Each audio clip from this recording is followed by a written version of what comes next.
तो कहने का मतलब ये है कि अगर फाहशा और मुनकर आम होता जा रहा है तो कहीं ना कहीं दूसरा दूसरा जोड़ने के बाद इस बात का पता चलता है कि मकातिब में सही तौर पर तालीम ना होना ये फाहशा और मुनकर के फैलने का जरिया बनता है। आप एग्री करते हैं इस बात से? आप इस बात से मुत्तफिक है? इसलिए हमें अपने आप से इब्तिदा करनी पड़ेगी, हमें शुरू करना पड़ेगा अपने इलाकों में मकातिब को मजबूत करने का काम। तो ये देखिए कुरान की आयत के बाद मैंने आपको ये शेर कहा,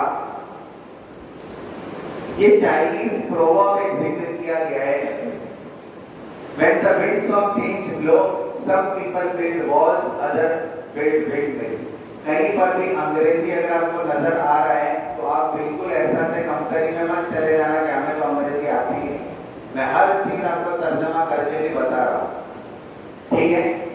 और अगर व्हाट्सएप के ऊपर कोई बैंक का खास मैसेज आ जाता है अंग्रेजी में तो क्या करते हैं आप?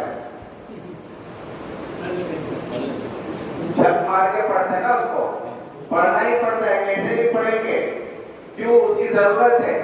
तो हम लोग इस बात को बिल्कुल जहन में मत आने दीजिएगा कि भाई अंग्रेजी में बातें हो रही है, हम लोगों को समझ में नहीं आ रही है। आपको वक्त और हालात के एतबार से चीजों को समझाने की मैं कोशिश कर रहा हूँ। तो ये चाइनीज का एक प्रोवर्ब है, इसका मतलब ये है कि जब तब्दीली की हवाएं चलती है, तब्दीली की जब हवाएं चलती है तो दो किस्म के लोग होते हैं। एक वो होते हैं जो उन तब्दीली की हवाओं से मुस्बत नतीजा लेते हुए पवन चक्की की तामीर करते हैं। क्या कहते हैं आप इसको?